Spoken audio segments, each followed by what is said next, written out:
बड़े जर्नैल आए जिन्होंने आगे यहाँ खुदाई का दावा किया, लेकिन अपने अंजाम से जा मिले और आज उनकी कब्रें कहाँ हैं। लोग वहां, मैं अगर गलत अल्फाज कहूं तो लोगों को मालूम भी नहीं कि उनकी कब्रें कहाँ हैं। और वो लोग जो इनके खिलाफ खड़े हुए, हबीब जालिब जैसे लोग, सागर सदीकी जैसे लोग, फातिमा जना, कायदे आजम, यानी भुट्टो साहब, हालांकि लोग अपनी खुशी से दुखी दिल के साथ वहां जाते हैं, फातिहा भी पढ़ते हैं।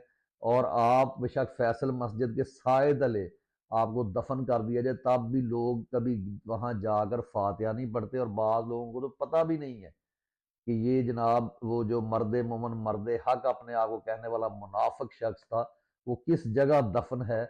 या अयूब खान जिसने इस मुल्क के साथ गद्दारी की, और जो आज गद्दारी कर रहे हैं, ये कहाँ होंगे किसी को पता भी नहीं होगा। कोई बेल्जियम के जजीरे पर दफन हो जाएगा, कोई किसी जगह दफन